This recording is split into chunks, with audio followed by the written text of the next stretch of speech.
इस विशाल ब्रह्मांड को किसने बनाया? क्या कोई ईश्वर है जिसने सृष्टि की रचना की, या यह संसार अपने आप उत्पन्न हुआ?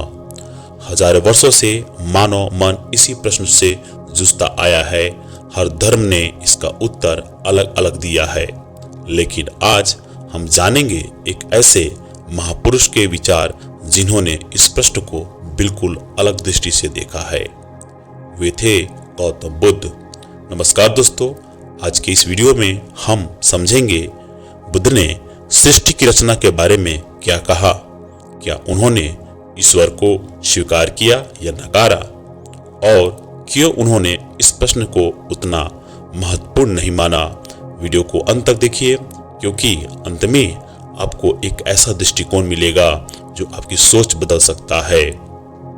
जब लोगों ने बुद्ध से पूछा, क्या संसार अनंत है, क्या आत्मा और शरीर एक है, क्या ईश्वर ने सृष्टि बनाई, बुद्ध ने इन तीनों प्रश्नों का उत्तर एक अलग तरीके से दिया, प्रतीतय समुत्पाद के माध्यम से। प्रतीतय समुत्पाद, इसका अर्थ है सब कुछ कारण और परिणाम से उत्पन्न होता है। उन्होंने कहा, यह है तो वह है, यह नहीं है तो वह नहीं है।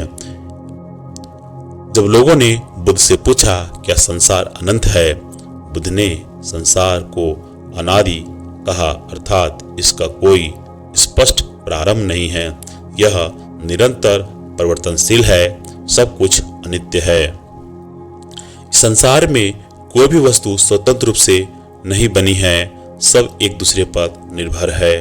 उन्होंने उदाहरण दिया, बीज है तो पौधा होगा, पौधा है तो वृक्ष होगा, वृक्ष है तो फल होंगे।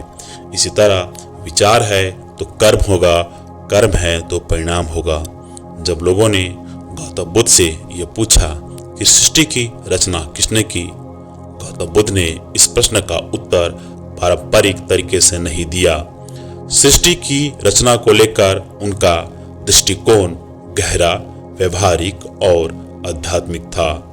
बुद्ध ने ना तो स्पष्ट रूप से कहा कि ईश्वर ने सृष्टि बनाई, और ना ही यह कहा कि ईश्वर नहीं है। बुद्ध ने सृष्टि को समझाने के लिए प्रतीतय समुत्पाद का सिद्धांत दिया। उनका कहना था कि हर चीज कारण और परिणाम से उत्पन्न होती है, कोई भी वस्तु अकेले या अचानक उत्पन्न नहीं होती। बुद्ध के अनुसार सृष्टि की रचना किसी एक सर्वशक्तिमान ईश्वर ने नहीं, बल्कि यह एक चक्रीय प्रक्रिया है जो समय समय पर विकसित होती रहती है, नष्ट होती है और फिर से उत्पन्न होती है। यह प्रक्रिया अनंत काल से चल रही है और इसे प्रतीतय समुत्पाद के नियमों के माध्यम से समझा जा सकता है। त्रिपिटक में विशेष रूप से दीघ निकाय, मध्यम निकाय, संयुक्त निकाय और अंगुत्तर निकाय में इस विषय पर गहन चर्चा की गई है। अगण्य सूत्र और महानिदान सूत्र जैसे महत्वपूर्ण सूत्रों में सृष्टि की उत्पत्ति को विस्तार से समझाया गया है। गौतम बुद्ध के अनुसार यह ब्रह्मांड स्थायी नहीं है, यह निरंतर बनता और नष्ट होता रहता है।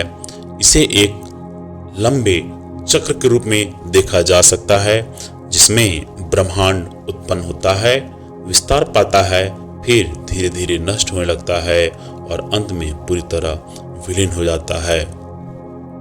जब ब्रह्मांड नष्ट होता है तो इसमें मौजूद सभी भौतिक और सूक्ष्म तत्व भी धीरे धीरे समाप्त हो जाते हैं। यह विनाश प्राकृतिक नियमों के अनुसार होता है। पाली साहित्य के अनुसार जब पृथ्वी, जल, वायु और अग्नि की संरचना समाप्त हो जाती है तो सभी जीव भी अपने भौतिक शरीरों को छोड़कर सूक्ष्म रूप में एक उच्च मानसिक अवस्था में चले जाते हैं। इस अवस्था को बौद्ध ग्रंथों में आभास लोक कहा गया है। यहाँ पर जीव बिना किसी स्थूल शरीर के केवल मानसिक ऊर्जा के रूप में अस्तित्व में रहते हैं। समय बीतने के साथ जब ब्रह्मांड फिर से बनने लगता है तो सबसे पहले आकाश में बादल उत्पन्न होते हैं। धीरे धीरे जल और पृथ्वी का पुनः निर्माण होता है और इस पर वनस्पतियां उगने लगती है। जैसे ही पृथ्वी फिर से रहने योग्य बन जाती है, आभास लोक में रहने वाले कुछ जीव प्राकृतिक रूप से उत्पन्न होने लगते हैं। जब ये जीव पृथ्वी पर आते हैं तब वे केवल मानसिक रूप में होते हैं और उन्हें भोजन या किसी भौतिक वस्तु की आवश्यकता नहीं होती। वे मानसिक आनंद में स्थित होते हैं, लेकिन समय के साथ इनमें इंद्रियां सुख की लालसा उत्पन्न होती है। पृथ्वी पर जो मीठा पौष्टिक पदार्थ उत्पन्न होता है उसे वे स्वाद लेने के लिए ग्रहण करने लगते हैं। जैसे ही वे इन पदार्थों को खाने लगते हैं, उनका सूक्ष्म और तेजोमय स्वरूप समाप्त होने लगता है और वे स्थूल शरीर धारण कर लेते हैं। इस प्रकार वे अपने मानसिक रूप से भौतिक शरीर में बदल जाते हैं। इस परिवर्तन के साथ ही उनमें लोभ, मोह, ईर्ष्या जैसे विकार उत्पन्न होने लगते हैं। यही कारण है कि प्रारंभ में जो जीव केवल चेतना के स्तर पर थे, वे अब भौतिक पदार्थों पर निर्भर होने लगते हैं और उनके बीच प्रतिस्पर्धा भी शुरू हो जाती है। जैसे जैसे इन जीवों की संख्या बढ़ती गई, वैसे वैसे समाज का विकास होने लगा। जब तक संसाधनों की कोई कमी नहीं थी, तब तक सभी शांति से रहते थे। लेकिन जब यह देखा गया कि कुछ के पास अधिक संसाधन हैं और कुछ के पास कम, तो मनुष्यों के बीच ईर्ष्या और द्वेष का जन्म हुआ।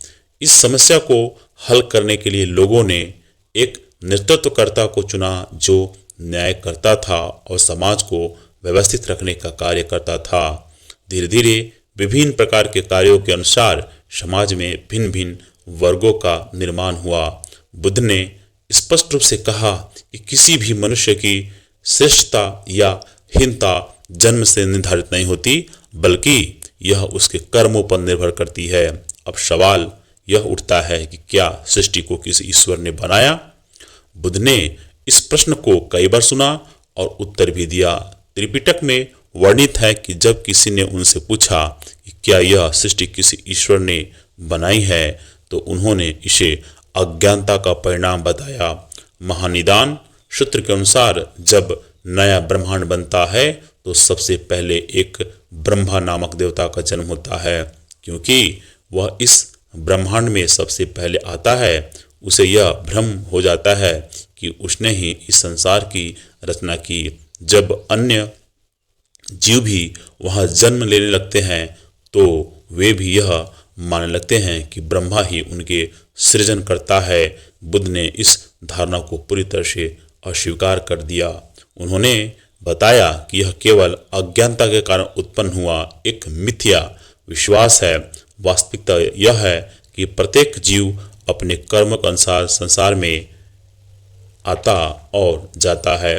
बुद्ध ने सृष्टि की उत्पत्ति को समझाने के लिए प्रत्यय समुत्पाद का सिद्धांत दिया। इसका अर्थ यह है कि हर घटना किसी अन्य घटना की वजह से होता है। इसका कोई एक प्रारंभिक कारण नहीं होता, बल्कि यह एक निरंतर चलने वाली प्रक्रिया है। प्रत्यय समुत्पाद के अनुसार सृष्टि की उत्पत्ति निम्नलिखित चरणों में होता है। अज्ञान अर्थात अविद्या के कारण इच्छाएं और मानसिक प्रकृतियां उत्पन्न होती है। इनके द्वारा अच्छे या बुरे कर्म किए जाते हैं। कर्म के अनुसार चेतना का प्रवाह चलता रहता है। चेतना के अनुसार मन और शरीर का निर्माण होता है। मन और शरीर के अनुसार इंद्रियों का विकास होता है।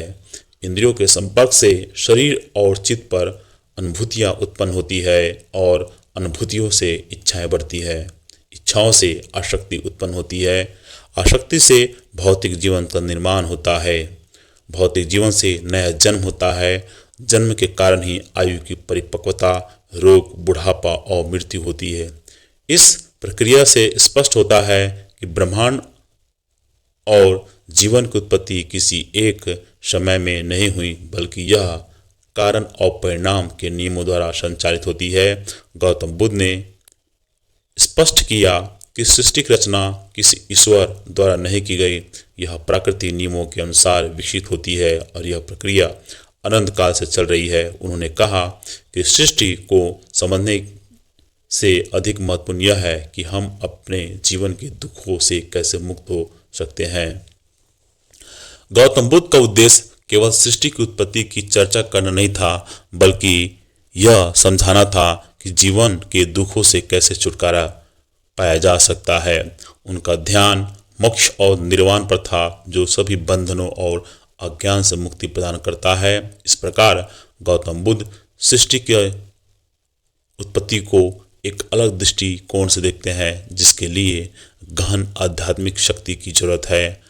आप इसे कैसे ग्रहण करेंगे यह आपकी दृष्टि पर निर्भर करता है। या हमने पाली साहित्य के अनुसार इन बातों को समझाने की कोशिश की। दोस्तों, अब सृष्टि की उत्पत्ति के विषय में आप क्या विचार रखते हैं, उन्हें कमेंट में ज़रूर लिखें। अगर आपको यह वीडियो अच्छा लगे तो इसे लाइक करें, शेयर करें और हमारे चैनल को सब्सक्राइब करना ना भूलें।